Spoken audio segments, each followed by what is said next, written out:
Alhamdulillahirabbil alamin wassalatu wassalamu ala asyrafil anbiya'i wal mursalin sayyidina maulana Muhammadin wa ala alihi wa sahbihi ajma'in.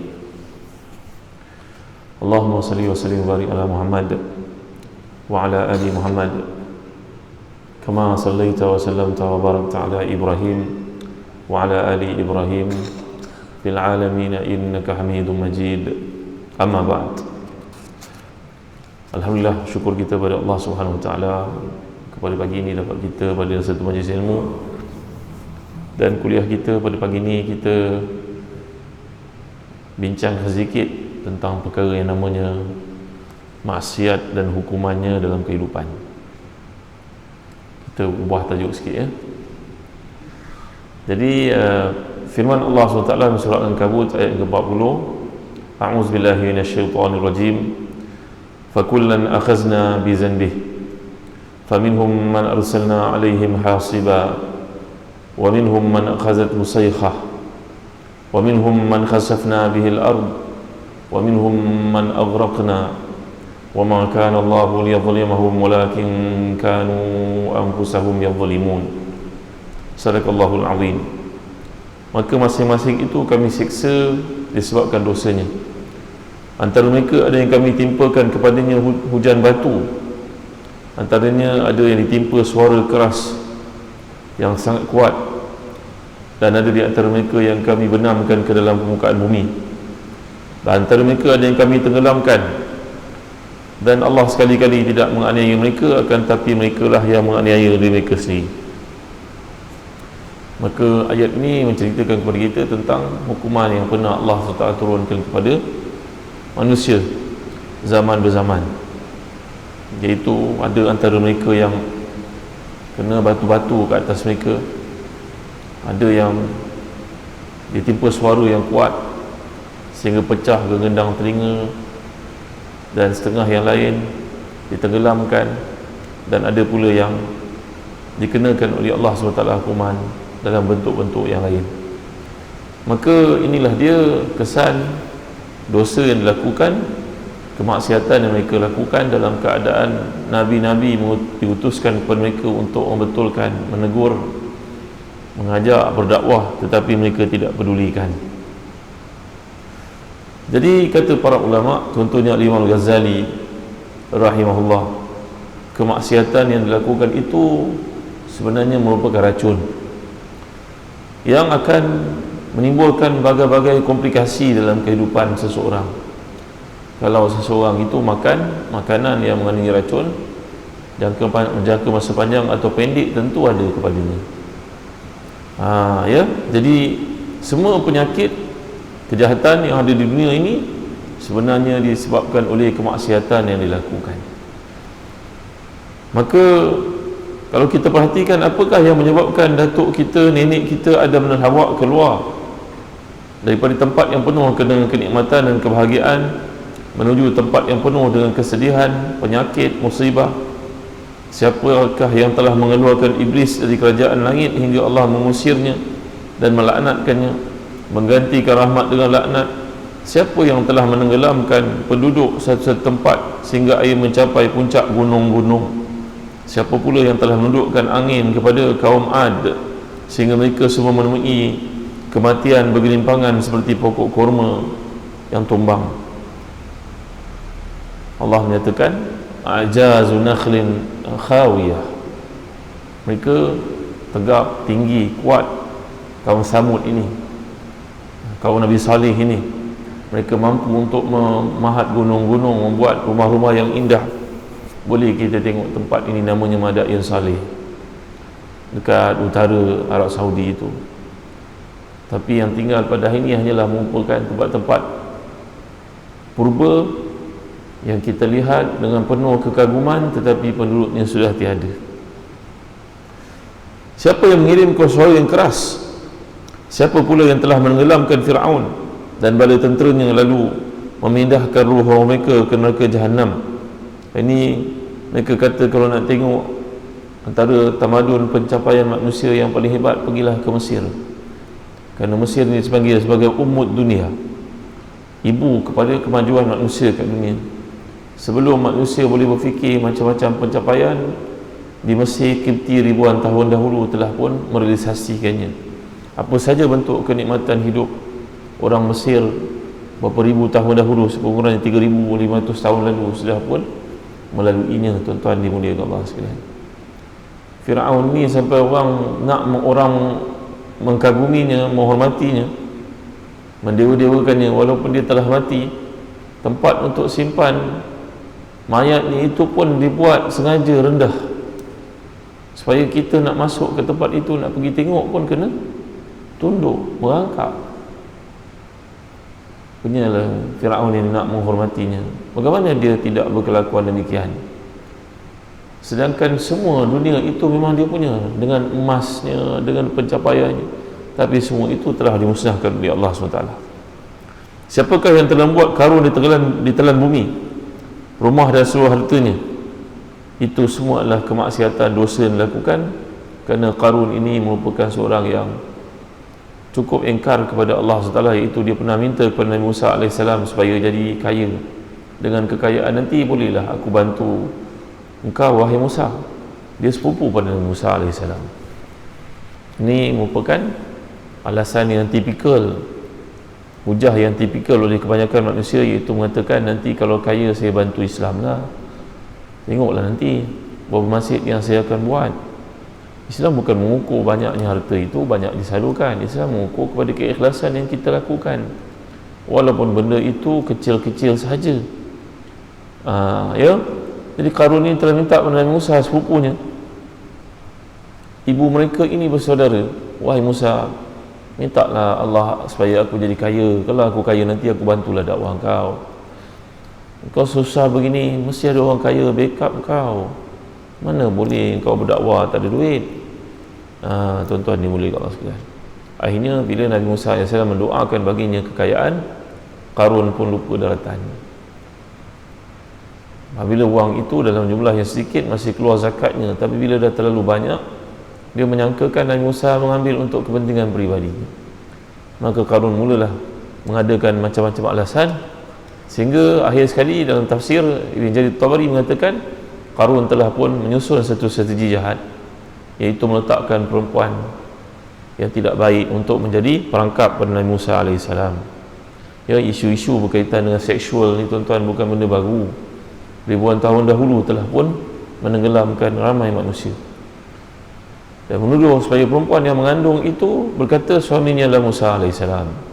La ilaha illallah Muhammadur Rasulullah, la haula wala quwwata illa billahil aliyyil azim. Jangan kau menyangkakan kekayaan boleh membuat engkau boleh buat apa saja.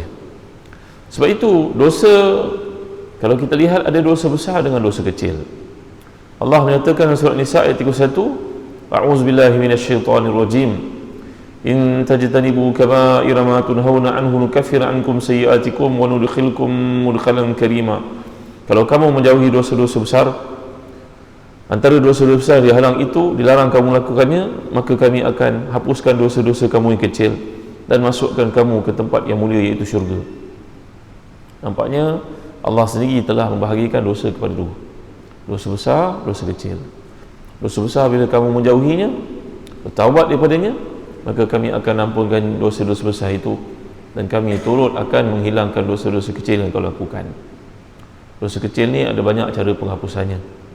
Contoh wuduk, contohnya pergi ke masjid dalam keadaan telah berwuduk, kita berlatihlah untuk mengambil wuduk daripada rumah. Kalau hari Jumaat nak pergi sembahyang Jumaat, siap-siap ambil wuduk dari office. Kerana kelebihannya setiap kali, setiap langkah yang kita lalui dalam keadaan telah berwuduk itu penghapusan dosa, peninggian darjat, dan juga disebut dalam hadis bahawa ia merupakan satu sebab untuk kita dapat rahmat Allah SWT. Hapuskan dosa, tinggikan darjat, tambahkan pahala. Ya. Jadi biasakan diri kita telah berwuduk dari rumah, dan jadikan setiap kali nak keluar dari rumah sudah siap mengambil wuduk. Ya.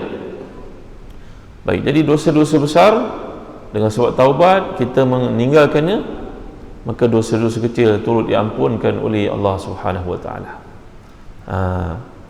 Baik, dalam ayat yang lain, ayat daripada surah An-Najm ayat ke-32, a'udzubillahi minasyaitonir rajim, alladzina yajtanibuna kaba'iral itsmi wal fahisha illa lamam, iaitulah orang yang meninggalkan dosa-dosa besar dan juga perkara-perkara keji selain daripada dosa-dosa kecil. Maka datang para ulama macam Imam Az-Zahabi menyusun berapa banyak sebenarnya dosa-dosa besar ini. Maka beliau pun menyusun lebih daripada 70 dosa-dosa besar dikenal pasti. Dimulakan dengan syirik kepada Allah Subhanahu Wa Taala. Kemudian perbuatan zina, mencuri, menipu dan juga mengadakan persaksian palsu, makan riba, beri rasuah, makan harta anak yatim. Ya, maka ini antara dosa-dosa besar yang telah dihimpunkan dalam sebuah kitab bertajuk Al-Kabair, dosa-dosa besar. Jadi Imam Bukhari dan juga Muslim meriwayatkan daripada Ibnu Mas'ud radhiyallahu anhu, dia pernah bertanya kepada Rasulullah, apakah dosa yang paling besar?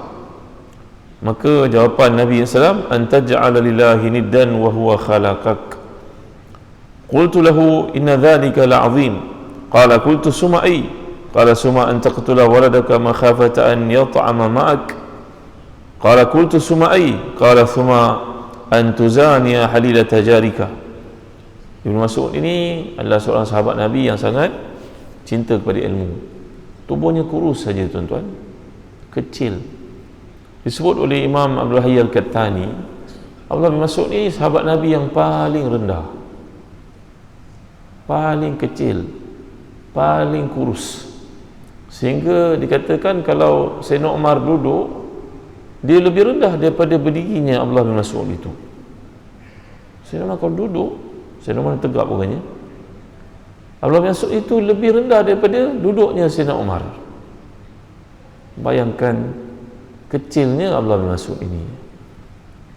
Satu hari Abdullah bin Mas'ud panjat satu tempat pokok, dan sahabat-sahabat melihat kakinya yang kurus itu, mereka pun tertawa, mentertawakannya. Apalah kurus sangat.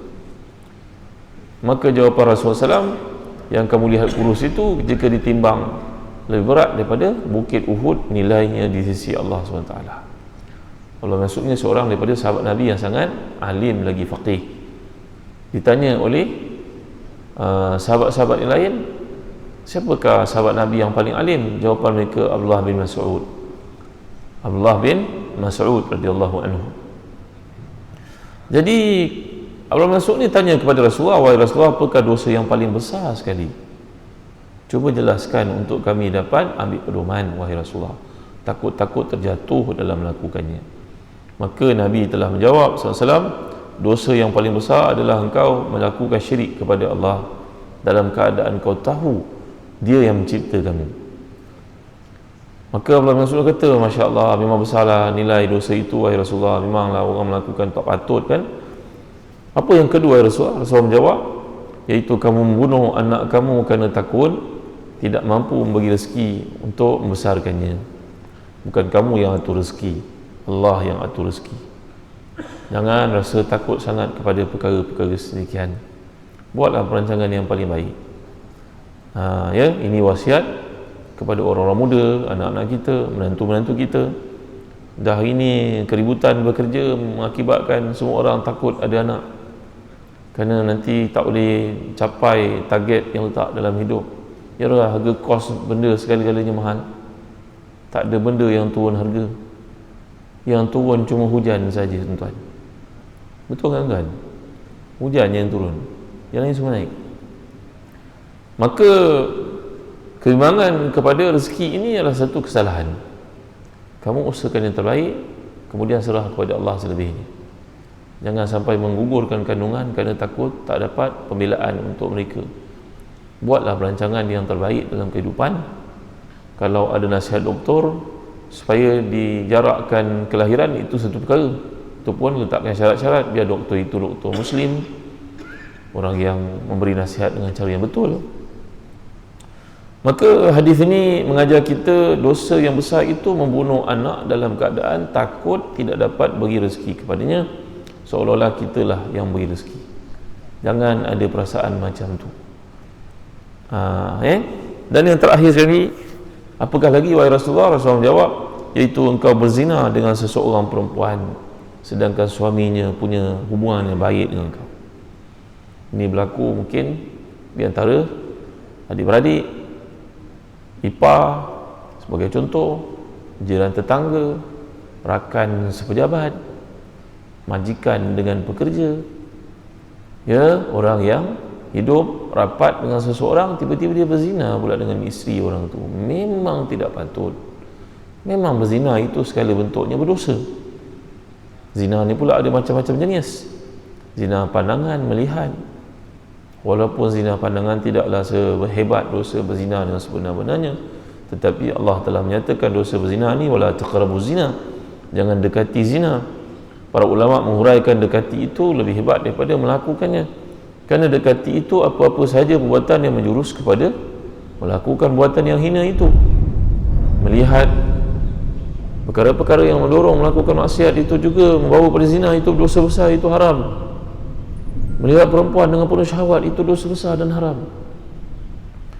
Bukan begitu saja, orang perempuan pun dilarang melihat orang lelaki secara berlebihan.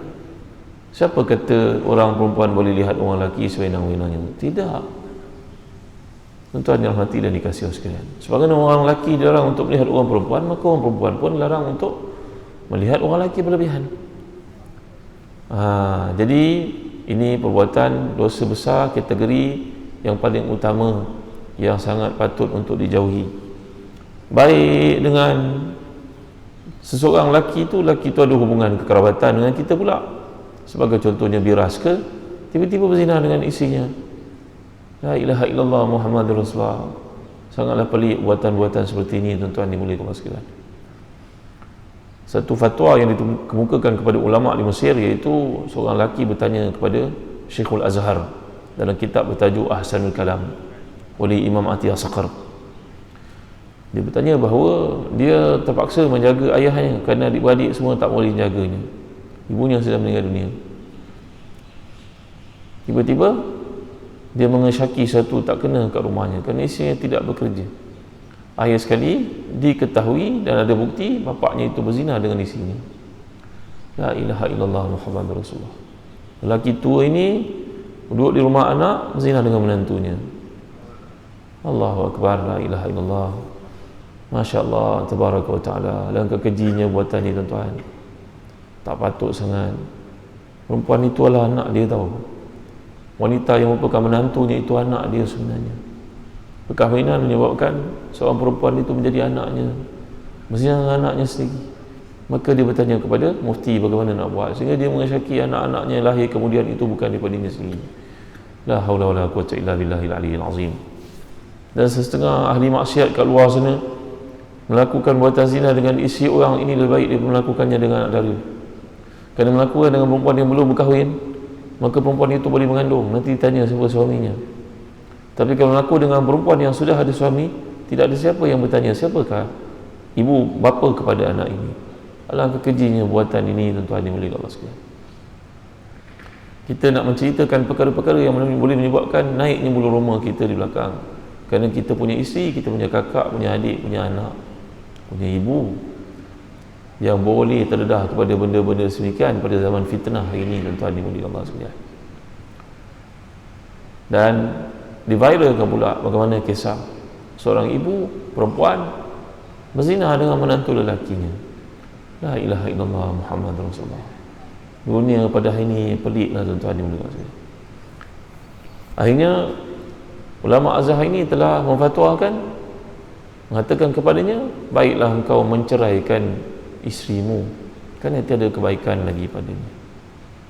Biasanya melakukan dosa-dosa besar ni, tuan-tuan, sekali, dua kali, tiga kali Allah masih tutup, kerana sifat Allah itu sitir, ghafur, ghaffar, afu. Allah tutup. Tapi kalau melakukannya lebih daripada plural tiga kali, ia akan diketahui orang juga akhirnya, tuan-tuan. Kerana Sayyidina Ali karramallahu wajhah pernah menjatuhkan hukuman pada seorang hamba lelaki, seorang budak lelaki, seorang lelaki yang didapati mencuri, kesalahan mencuri, dan hukuman potong tangan akan dikenakan kepadanya. Maka datanglah ibunya merayu, berkata, wahai Amirul Mukminin, janganlah kerat tangan dia, kesian dia belum berkahwin lagi. melakukan kesalahan ni, bagilah ampunan bagi dia. Sekali akhirnya bertanya kepada lelaki tu, orang muda itu, cuba kau beritahu pada aku, dah berapa kali kau mencuri sebenarnya? Ternyata dah banyak kali kecurian itu dilakukan. Allah tutup, akhirnya Allah buka, kerana kau tak mau bertaubat, aku tutup. Tapi bila engkau dah kerap melakukannya, maka aku bukakan untuk jadi pengajaran. Subhanallah, Masya Allah, Tabaraka wa Ta'ala. Kita baca surah Ashabul Ukhdud,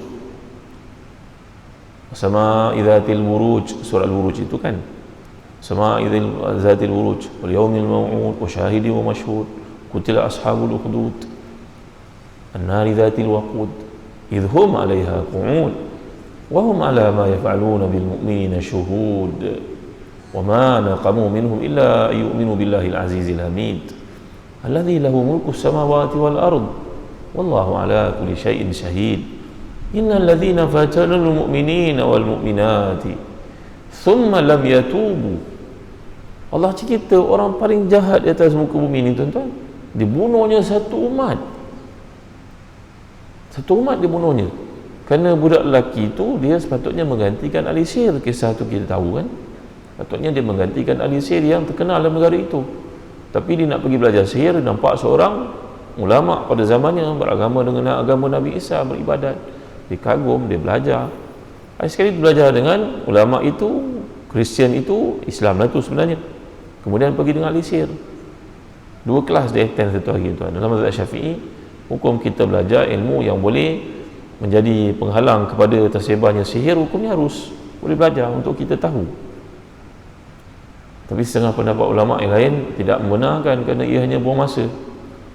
Maka budak muda ini pergi belajar dengan ulama, belajar dengan ahli sihir dulu dia belajar. Sekali bila ada seekor binatang yang besar, monster, entah harimau ke, singa ke, menyerang tempat itu, maka dia mengambil batu dan berdoa, kalaulah Tuhan yang benar itu tempat aku belajar dengan ulama itu, maka matilah engkau dengan balingan batu ini, tuan-tuan. Baling makhluk itu mati, beriman, bertambah imannya kepada Allah. Kemudian ada seorang daripada wazir kepada raja, dia buta. Maka budak ini merawatnya, sembuh dia. Tapi nak rawat itu dia mengajar masuk Islam dulu. Wazir itu celik matanya. Raja pun terkejut tengok, engkau selama ni buta lagi kau nampak. Dia kata, menyembuhkan aku wahai Tuhan, Tuhanku adalah Allah. Allah, siapa Allah tu? Tuhan. Siapa ajar kau? Ini budak ni, dia ajar kau. Kan kau sudah belajar sihir. Akhirnya raja ni suruh bunuh budak muda itu, suruh tentera dibawa atas bukit, buang daripada atas bukit. Tiba-tiba tentera semua mati, budak itu kembali ke istana. Terkejut raja, suruh pula masuk ke dalam laut, bawa dalam laut, buang di dalam laut, mati di dalam laut. Jangan ajarannya menyebar, nanti semua orang masuk agama dia. Ke tengah laut dibawa, akhirnya yang bawa ke tengah laut itu yang karam semuanya, dia seorang yang selamat. Raja bertambah cemas. Raja nak bunuh dia tak boleh. Akhirnya dia berkata pada raja, kalau nak bunuh sangat saya ni, Patik ni, sebut nama Tuhan Patik dengan nama Tuhan budak ini, matilah kau. Tembak dengan panah bawa dia mati. Maka satu negara masuk Islam, tuan-tuan. Yang menyaksikan perkara itu semua masuk Islam. Raja ni punya jahat, dibakar habis semua rakyat ni, tuan-tuan. La ilaha illallah Rasulullah, punya jahat. Jadi pemimpin ni janganlah buat jahat ke orang. Dan orang semua ada pandangan sendiri, tak payahlah kita tekan dan paksa orang. Orang semua bijak untuk buat keputusan. Tuan-tuan ni boleh jelaskan, akhir sekali Allah menyatakan dalam kisah tersebut, Allah menyatakan orang membunuh satu negara dibunuhnya. Kalau dia bertaubat, aku terima, kata Allah SWT. Ayat itu maksudnya begitu. Itu sifat Allah ni Tawwabun. Jangan sampai nanti orang-orang kafir itu lebih galak menceritakan keampunan, caring, loving, apa ditampal kat kereta ni. Kita orang Islam ni semua haram.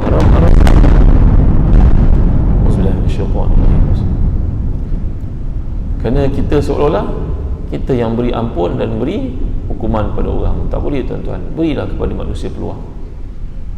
untuk bertaubat. Galakkan mereka, bagi semangat kat mereka, bagi kemudahan kat mereka, bagi galakan kat mereka. Ya, tuan-tuan dimuliakan Allah sekalian, setengah masjid dalam Kuala Lumpur ini sudah ada taman permainan. Masjid tuan-tuan ada taman permainan ke? Ada. Ya, boleh mendekatkan orang kepada Islam itu. Saya difahamkan kat masjid tuan-tuan ni ada doktor bercakap, doktor bukan Islam, cerita tentang kesihatan ni. Kalau kat negara-negara barat itu khutbah Jumaat orang kafir boleh dengar, disediakan dewan untuk mereka dengar, ada kursi dengar khutbah. Mana tahu kat situ ada peluang untuk tarik mereka. Mungkin Masjid Bangsa boleh jadi perintis kepada perkara sedemikian. Tuan-tuan, bagi ruang kat orang untuk mereka datang bertaubat, kembali kepada Allah. Berilah kepada mereka tarikan-tarikan tentu yang boleh menarik ramai lagi orang datang ke masjid ini, tuan-tuan dimuliakan Allah sekalian. Kerana kita akan melihat ayat-ayat keampunan ini begitu banyak Allah sebut dalam Quran. Tawab, Allah menerima. Dia buat dosa, terima lagi. Tawab itu kalau kita terjemah bahasanya penerima taubat, salah tu. Maha penerima taubat. Apa maksud maha? Kerana orang itu keep on doing mistakes, buat salah, jumpa lagi, Allah bagi lagi keampunan. Kata Imam Ghazali dan Ihya Ulumuddin, orang melakukan dosa ibarat orang yang sakit. Ini dia sakit lama, raya tahun depan dia sakit lagi semula. Kenapa sakit datang? Kerana dia tak jaga makan pada bulan raya. Adakah doktor yang merawat dia berkata kepada dia, awak kan saya cakap awak tak boleh makan ni, kenapa awak makan awak degil lah? Tak ada doktor yang akan berkata demikian. Kalau doktor yang manusia ini pun bersikap baik oleh pesakitnya, Allah lebih-lebih lagi kepada orang melakukan dosa. Sentiasa peluang untuknya terbuka. Itu sebab perkataan yang paling tepat untuk kita terjemah perkataan tawab, maha penerima taubat hamba-Nya. Kerana tawab ini wazannya fa'al. Fa'al ini maknanya dia merujuk kepada sirah mubalaghah. Maknanya bersangatan, ekstrimnya keampunan yang Allah berikan itu kepada siapa saja pelaku dosa. Baik ya? Sebagian orang menganggap remeh perbuatan dosa.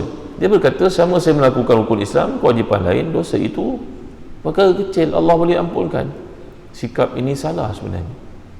Dalam kitab Jawharatul Tauhid, para ulama akidah menjelaskan bahawa setiap kali menceritakan tentang dosa, maka Allah akan sebut bahawa Allah itu maha tegas, maha bengis, maha kuat, bahaya, jangan main dengan dia.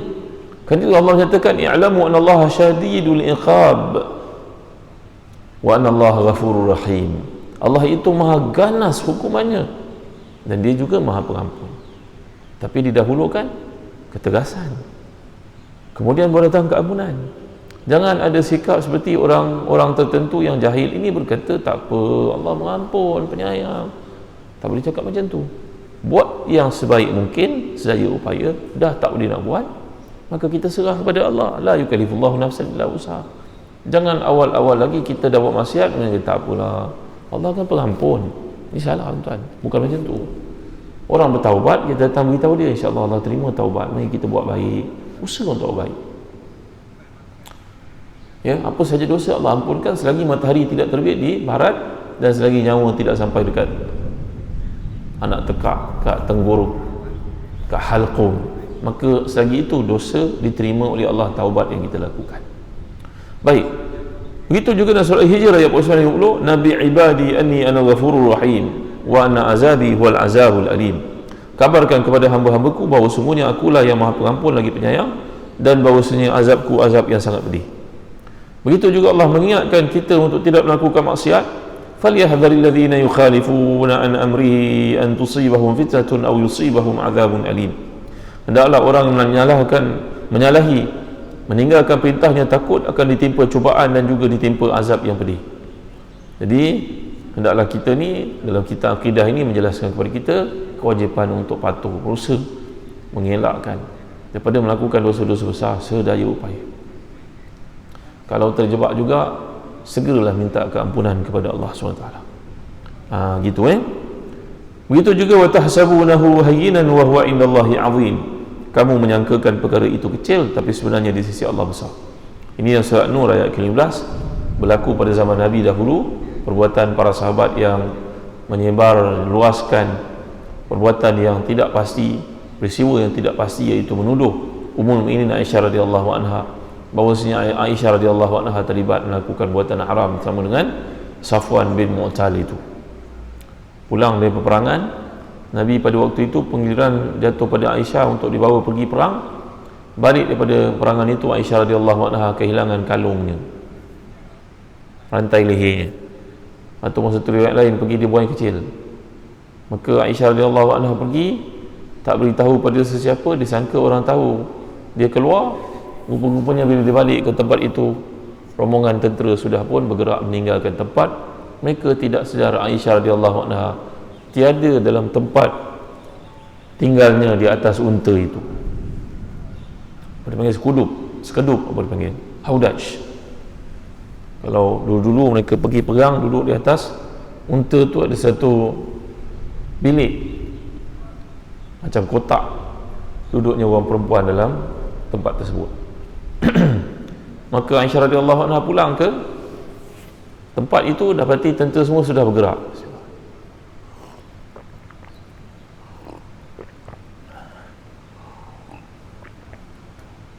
Tentera semua sudah bergerak. Dia pun duduk tinggal di situ sampai terlelap. Tiba-tiba datang seorang tentera yang terakhir sekali, kerjanya untuk memantau sekiranya ada barang yang kececeran. Lalu dan dia nampak Aisyah radhiyallahu anha di situ, berpakaian serba hitam. Tapi dia kenal ini Aisyah radhiyallahu anha, kerana Safwan daripada kecilnya pernah bermain-main dengan Aisyah radhiyallahu anha, budak-budak kecil zaman kanak-kanak. Maka Safwan pun merendahkan untanya, mendudukkannya dan mengucapkan inna lillahi wa inna ilaihi raji'un. Itu saja diucapkan. Dia tak ada tegur, tak ada apa. Dia bagi isyarat bahawa Aisyah naiklah atas unta. Dia pun tariklah unta itu, tak bercakap sepatah pun dalam perjalanan, menghormati situasi dan juga individu ini. Ini bukan seorang manusia, ini isteri Nabi,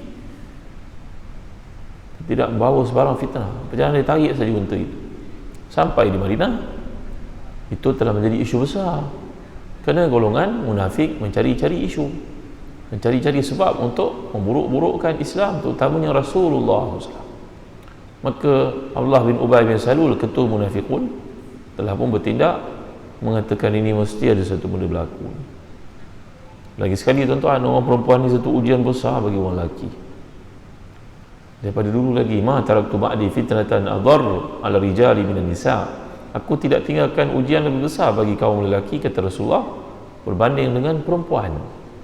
Perempuan tu ujian yang sangat besar bagi orang lelaki. Kalau isteri merupakan ujian, anak perempuan pun ujian, pekerja kat pejabat pun ujian juga. Kita buka peluang pekerjaan bagi syarikat mencari pekerja pada hari ini, semua kandidat yang minta itu perempuan. Lelaki pergi mana agaknya? Semua bawa Grab agaknya, bawa Grab, bawa Foodpanda. Tinggal yang perempuan saja. Dah office kita pun penuh dengan orang perempuan. Kalau kita bayangkan perempuan ni lebih tua daripada kita, kakak kita, ibu kita. Kalau lebih muda, anggaplah anak kita, supaya kita tahu batasan dengan mereka. Hormatilah mereka kerana mereka mencari kerjaan. Cerita krisis ni bukan krisis kecil, satu dunia mengalami, tuan-tuan. Tinggal dia orang beriman saja yang selamat. Ya, maka kalau kita terlibat dekat pejabat, pastikanlah kat pejabat tidak ada pencampuran yang halal dengan yang haram. Pastikan bagi buat satu undang-undang kat office ni, kalau ada seorang lelaki, seorang perempuan, tak boleh. Kena ada sekurang-kurangnya 3 orang perempuan, contohnya. Kena bagi buat undang-undang seperti itu. Kalau kamu boleh datang awal, ada orang perempuan, jangan masuk dulu, kat luar dulu. Kita majikan kena buatlah rules supaya menyelamatkan pekerja-pekerja kita daripada terlibat melakukan yang haram. Kerana penyair berkata, nazratun fabtisamatun fakalamu. Mula-mula tengok, lepas tu senyum, lepas tu cakap, lepas bercakap jatuh dalam hati. Tak kira lah anak dara orang ke, isteri orang ke, ini fitnah boleh berlaku berbagai-bagai bentuknya. Maka kita kena mengurangkan risiko tersebut. Maka peristiwa itu telah menjadi satu berita besar di Madinah. Puak munafikun menyebarkannya, bercerita. Orang kalau bercerita selalu lama kita pun terikut. Maka itu yang terjadi kepada sebahagian para sahabat, mereka pun mulalah bercerita. Ya, contohnya isteri kepada Abu Ayyub namanya Ummu Ayyub. Nabi pernah tidur di rumahnya sebelum dibina rumah untuk Nabi di Madinah selama 7 bulan, lama tu. Tapi dah orang perempuan tuan-tuan, dia pun terlibat juga. Dia kata pada suaminya, "Suamiku, saya dengar cerita macam ni, betul ke?" Suaminya kata, "Sudahlah isiku, nak banding engkau dengan Aisyah radhiyallahu anha. Aisyah tu bukan tandinganmu. Aisyah wanita terbaik, isteri Nabi, ketua wanita dalam syurga nanti, kedudukannya memang tak sama dengan kau. Tak payahlah kau cerita tentangnya. Dan aku ini pun kalau kau nak bandingkan aku dengan Safwan lebih awal masuk Islam daripada aku. Kita ni memanglah tak berhak nak cerita apa saja tentang mereka. Tunggulah khabar dari langit. Jangan cerita lagi, stop, sudah, jangan cerita." Ya, ini perilaku para sahabat. Ada sahabat yang terlibat melakukannya, bercerita pula kepada orang lain. Dan adab Nabi SAW pada ketika itu, memandangkan benda tersebut belum final, Nabi menghantar Aisyah radhiyallahu anha pulang ke pangkuan ibu ayahnya. Nabi cuma datang waktu petang lepas asar saja bertanya, "Apa khabar?" Ya, bayangkan tekanan yang Nabi SAW lalui tuan-tuan dalam situasi itu. Semua orang bercerita ni. Semua orang bertanya, bercerita, menanti-nanti. Kalau betul Aisyah itu suci dan juga tidak melakukannya, kenapa tidak datang wahyu dari langit? Kenapa masa untuk tu wahyu dari langit? Ini mesti ada benda tak kena. Ya, puak munafikun pun makinlah ibarat mencurah petrol lagi kepada api itu, supaya bertambah luas lagi cerita, menang mereka kat poin di situ. Cari unsur-unsur fitnah ni tuan-tuan ni boleh kawat sekalian. Akhirnya Allah pun menurunkan surah An-Nur, beritahu at-tayyibat lit-tayyibin wa tayyibun lit-tayyibat, al-khabithatu lil-khabithin wal-khabithuna lil-khabithat. Orang yang baik untuk wanita yang baik untuk lelaki yang baik. Siapa yang baik itu? Tentulah Rasulullah. Kalau Rasulullah ni rosak, Rasulullah na'uzubillah, kalau Aisyah itu tidak elok, tidak sesuai untuk orang yang baik macam Rasulullah. Rasulullah bukan tayyibun, raisul tayyibin, ketua sekali orang baik. Maka akhirnya Allah menyebut, wa tahsabunahu hayyinan wa huwa indallahi azim. Kamu bertanya benda-benda seperti itu yang tak patut, yang common sense, fitrah kamu pun mengatakan tidak berlaku, kenapa kamu cerita? Kamu sangka kecil, di sisi Allah besar tau. Ada perkara-perkara yang kita pandang kecil tapi di sisi Allah besar. Contohnya apa tuan-tuan? Bercakap benda yang kita tidak tahu dan belagak macam kita tahu. Ini dunia sosial yang begitu giat berlaku. Kita boleh baca apa saja perkembangan orang di mana-mana dalam dunia, kita tak kenal pun pada dia. Tapi kalau kita bercerita dengan orang seolah macam kita kenal. Fulan tahu Fulan, berapa gaji dia? Dia kerja apa? Apa dia buat? Kat mana dia tinggal? Orang tu tak akan mana dengan kita. Tapi kita punya pengetahuan tentang dia begitu mendalam. Kan baik kalau kita ambil buku kisah para sahabat, baca siapa sahabat yang paling kuat, boleh kalahkan 1000 orang tentera. Siapakah sahabat yang Allah turunkan ayat memberitahu kepada Nabi untuk beri salam kepadanya? Siapakah sahabat yang mula-mula bersalam? Siapakah sahabat yang laju, larinya lebih laju daripada kuda? Pernah dengar tak sahabat lari laju daripada kuda? Ada sahabat Nabi suruh kejar, dia pergi kejar. Tuan-tuan ni mulai kawan sekalian, ni semua dia tidak tahu. Yang dia tahu adalah pelari terpantas di dunia, berapa pendapatan orang itu, siapa main bola sepak, kelab mana dia pindah. Apa ni tuan-tuan? La ilaha illallah Muhammad Rasulullah. Kenal pada seseorang itu, kita boleh cerita hal ehwal peribadinya, sulit-sulit pun kita tahu. Inilah zaman fitnah. Ya, zaman yang tidak memberi apa-apa kebaikan kalau kita buat perkara-perkara semikian. Baik tuan ya, kita menyangkakan benda itu kecil, di sisi Allah besar, kerana kita bercakap benda yang tidak perlu. Baik, seterusnya Nabi SAW telah katakan, iyyakum wa muhaqqiratiz zunub, ka qaumin nazalu fi batni wadin faja'a bi'udin wa ja'a za bi'udin hatta indaju khubzatahum wa inna muhaqqiratiz zunub mata yu'khaz biha sahibuha tuhlikuhu. Jauhilah kamu dosa-dosa yang kamu anggap kecil, kerana dosa kecil itu ibarat satu golongan yang tinggal di satu lembah Seorang membawa sepotong kayu, seorang lagi bawa sepotong kayu. Mereka semua dapat memasak roti dengan kayu yang dikumpulkan. Sungguhnya dosa-dosa yang ringan yang kamu lakukan adalah ibarat kayu-kayu yang dikumpulkan itu. Orang ni bawa kayu, tak nampak lagi, ni bawa kayu, semua bawa kayu. Kayu tu kecil, tapi bila dah banyak, dia boleh masak. Bukan roti saja dia masak, kalau bakar besar, kamu boleh terbakar dalamnya. Maka itulah kerja orang yang mengumpat, bercerita, mengata-ngata tentang orang. Ya, itu sebab kita ni dalam hidup, kalau nak bercakap, fikir apa implikasinya, apa baiknya, apa faedahnya, ya. Kalau benda tu tak ada faedah, apa kita bercerita? Baik ke untuk orang mendengarnya? Tuan-tuan yang mulia Allah sekalian, ya. Imam Bukhari meriwayatkan dalam sahihnya daripada Anas radhiyallahu anhu berkata, innakum la ta'maluna a'malan hiya adaqu fi ayunikum min asy-sya'ri wa in kunna la na'uduha ala hadiras an-nabi sallallahu alaihi wasallam min al-mubiqat. Kamu nak tahu tak, ini kerja yang kamu lakukan? Kata Anas bin Malik, Anas ni antara sahabat Nabi yang paling lambat matinya, yang paling akhir matinya. Dia boleh berbangga berkata kepada anak-anak para sahabat yang tidak menemui Rasulullah, kamu semua, walaupun kamu muda, kuat, kamu tak sama dengan atuk ni. Ni atuk ni. Dia berkata dirinya, kerana mata yang ada ini pernah melihat Rasulullah. Kamu semua tak pernah melihatnya. Jadi Anas berpesan kepada anak-anak para sahabat yang hidup pada masa itu, 1400 tahun lalu, tuan-tuan. Lama dah tu, 1400 tahun.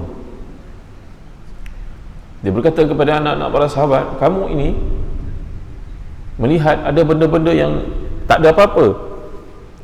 Pada zaman kami dahulu, Nabi ada benda ini dianggap dosa-dosa besar. Kamu kata tak ada apa-apa. Pada kami benda ini dosa besar. Bayangkan kalau Anas hidup pada masa ini, tuan-tuan. Kalau dulu dia hidup, anak-anak para sahabat itu buat benda-benda, dia tegur, jangan buat. Kecil, kamu ingat ni besar di sisi Nabi tau. Kami dulu beranggapan dosa besar. Macam mana kamu anggap dosa kecil? Dia tegur anak-anak para sahabat. Jangan pandang benda itu kecil, kerana ia besar di sisi Allah. Ya, tuan-tuan dimuliakan Allah sekalian. Dia datang ke masjid, dia boleh jadi imam, tapi dia pergi kenduri kendara, dia boleh menyanyi karaoke dengan isteri orang. Oh, tak apa. Apa ni, tuan-tuan? Ini urusan kecil ke? Tak apa, duit kurang. Tuan-tuan dimuliakan Allah sekalian. Keluar dengan isteri orang pergi makan tengah hari. Ini perkara-perkara yang dilakukan, padahal kadang-kadang dia merupakan orang yang ada pengaruh dalam institusi masjid, masyarakat, tapi dia anggap benda itu tak ada apa-apa. La ilaha illallah Muhammadur Rasulullah. Ya, persaksian palsu. Oh, tak apa. Ini semua orang buat macam ni. Ini kat universiti, tuan-tuan, anak-anak masuk ke universiti awam. Yalah, ekonomi tak menentu, bapaknya satu masa dahulu pendapatan tinggi, ekonomi tak menentu, pada ni mungkin jatuh pendapatan, tak macam dulu. Maka kita bila mengisi borang anak-anak itu, tuan-tuan, berada dalam satu persimpangan. Nak tulis yang betul, sekarang tak betul, tapi kalau tulis yang salah, nanti boleh didakwa pula memasukkan fakta. Maka ada satu universiti memang tak bertanggungjawab, tuan-tuan dimuliakan sekalian. Ibu ayah ni mungkin jatuh dalam keadaan ekonomi yang tak menentu sejak PKP ni, MCO ni, Covid, ramai yang tutup syarikat. Mungkin satu masa dulu motokarnya hebat, tapi motorkar itu nak lepaskan pun dia ada komitmen outstanding yang dia kena selesaikan. Dia tak mampu, maka dia bertahan. Maka dia pun hantar report anak dia untuk minta beasiswa, tapi pendapatannya rendah daripada kadar yang sebenarnya. Orang dekat news sini trace balik semula dia punya pendapatan dekat mungkin kat income tax nya, dan tengok berbeza fakta. Kita pun tak tahu yang mana satu yang betul, mana satu yang salah, tuan-tuan. Mungkin ayahnya betul menyatakan pendapatannya sekarang jadi macam tu, motorkarnya hebat, tapi dia sudah jatuh susah, hutangnya keliling pinggang, orang pun tak bayar. Apa, tuan-tuan? Maka kita yang berada di pihak pentadbiran, janganlah niaya ke orang. Dia pergi gantung pula nama tu sebesar-besar alamnya dekat papan kenyataan, peminta-peminta sedekah. gaji tinggi, motorkar hebat, tapi menipu fakta dekat income tax, tulis besar-besar, tak malu ke budak tu tuan-tuan?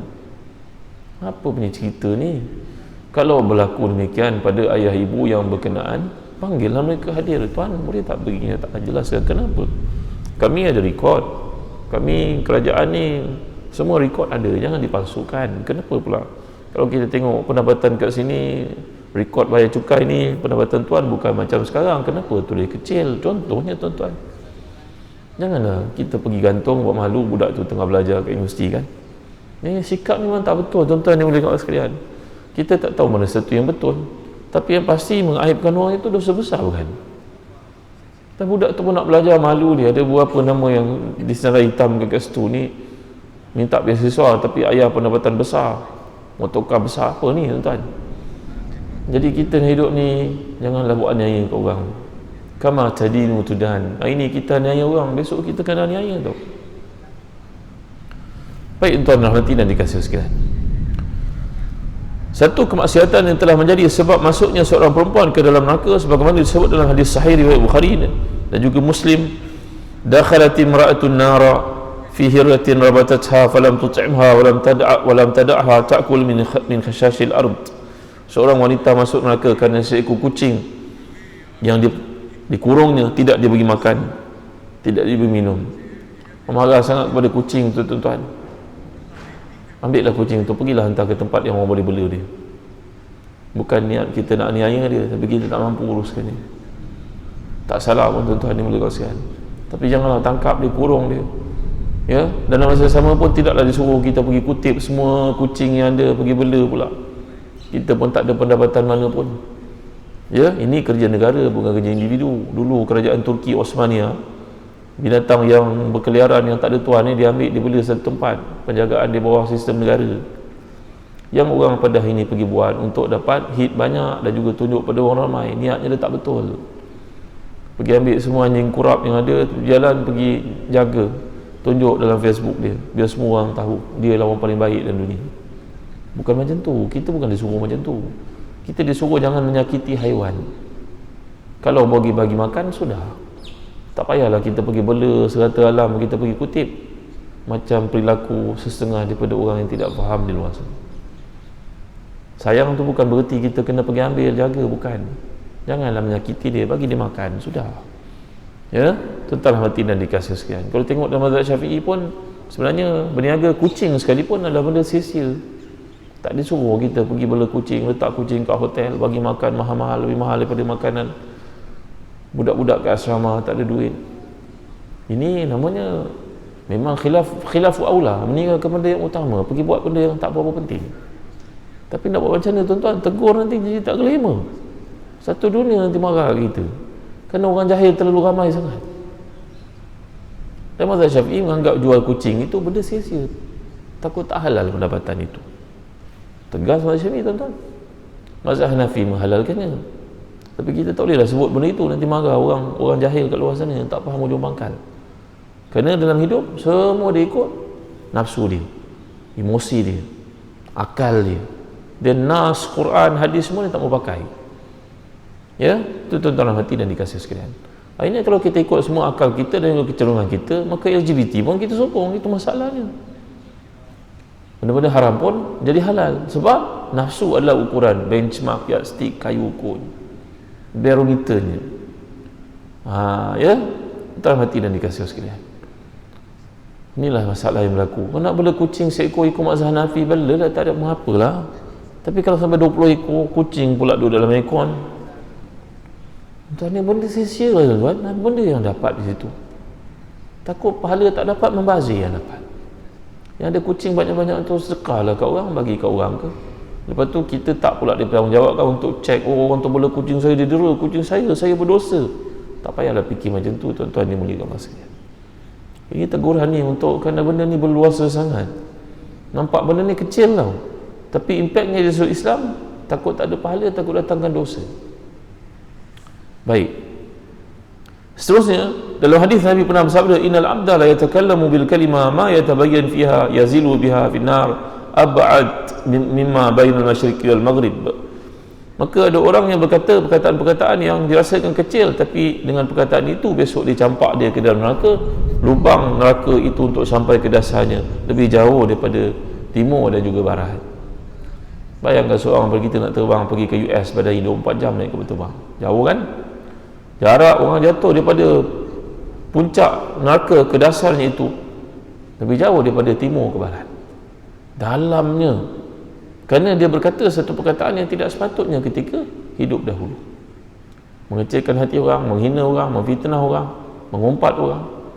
Perkara-perkara yang diviralkan kepada orang tanpa dia pasti.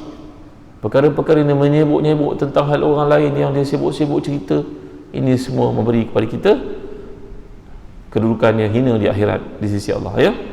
Baik, Imam Auza'i pernah berkata, jangan melihat pada kecilnya dosa, tapi lihatlah zat yang agung yang engkau durhakai kepadanya, iaitu Allah SWT. Maka tuan-tuan, para ulama contohnya Imam Ghazali menyatakan, apakah kesan melakukan dosa, implikasi komplikasinya?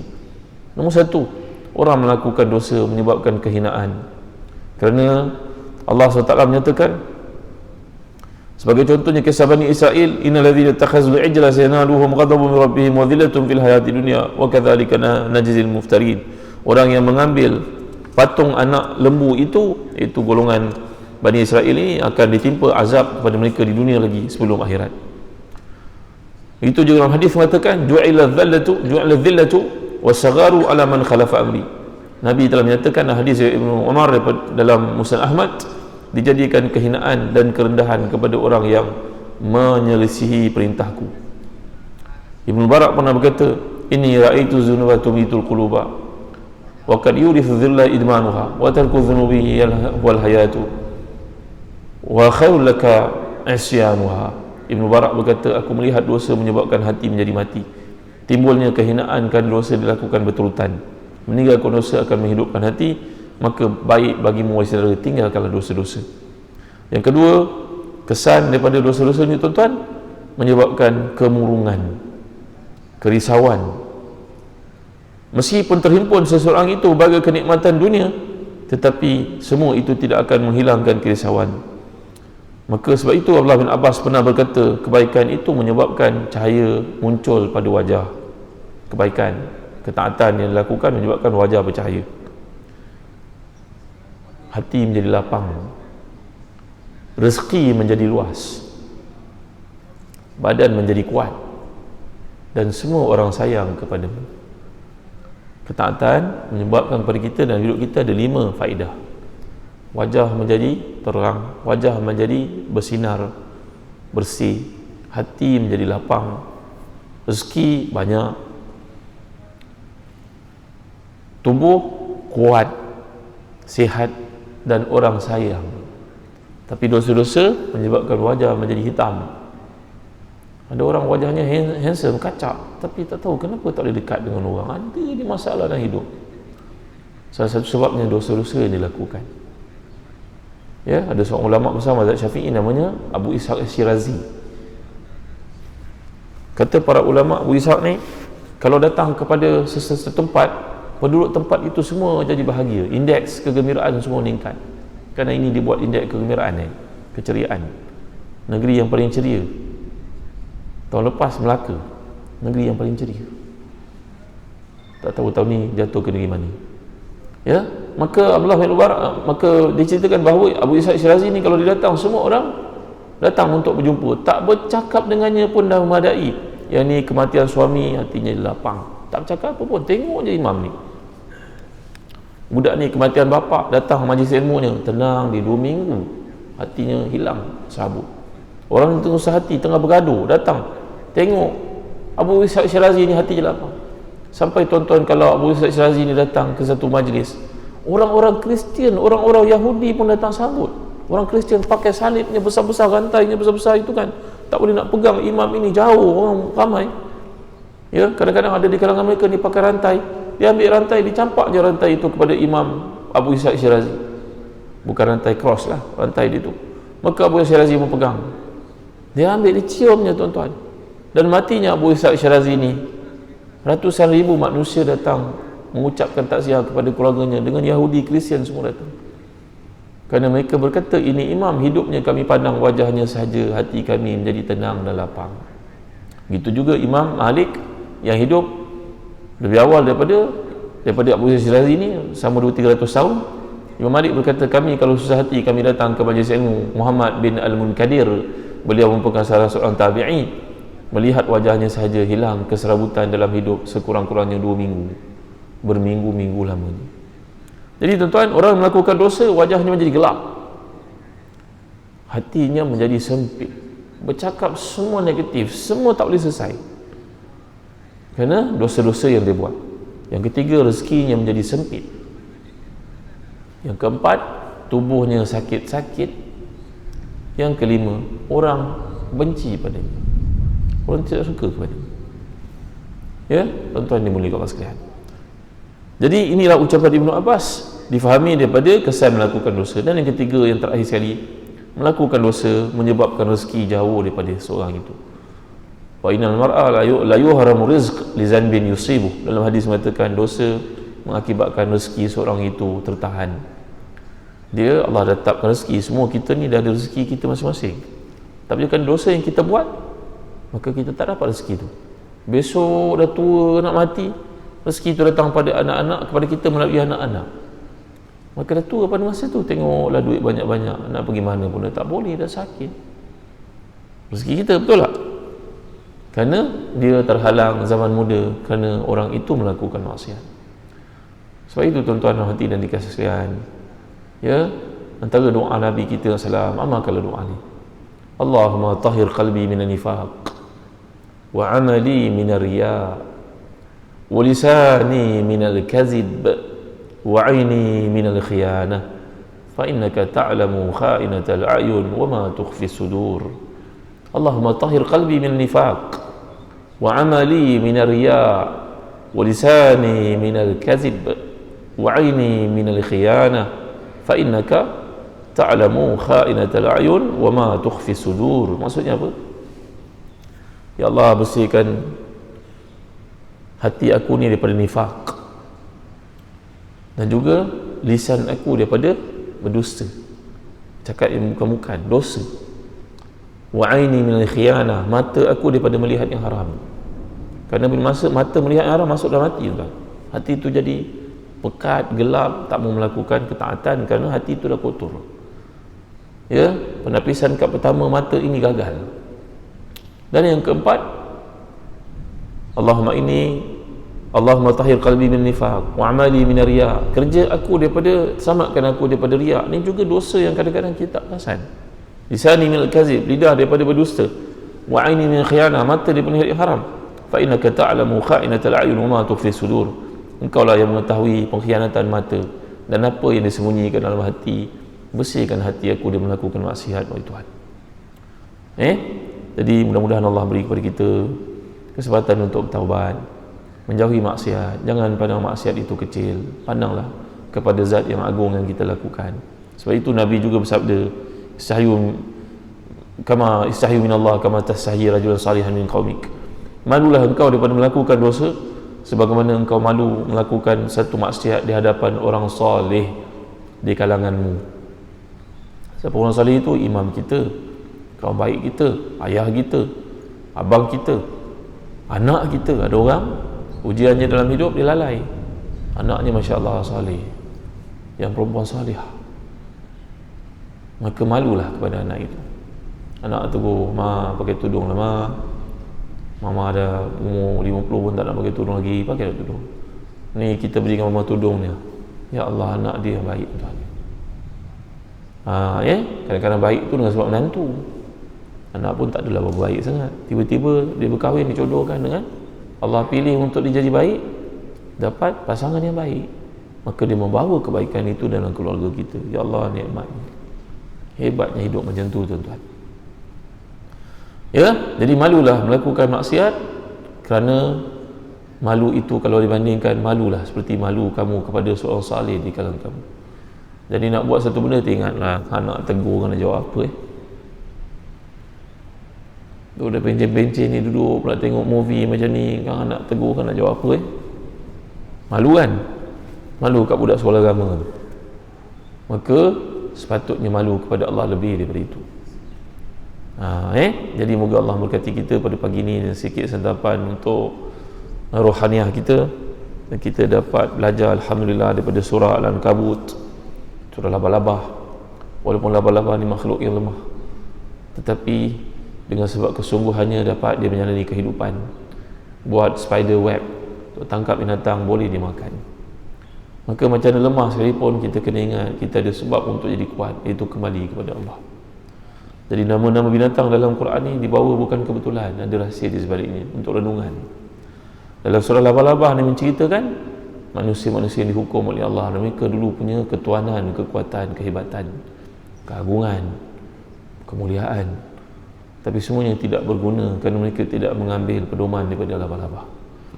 Ya, maka tuan-tuan dan Allah berkati kita pada pagi ini dengan sedikit peringatan. Wallahu a'lam, sallallahu ala sayyidina Muhammad wa ala alihi wa sahbihi wa sallam. Alhamdulillahirabbil alamin.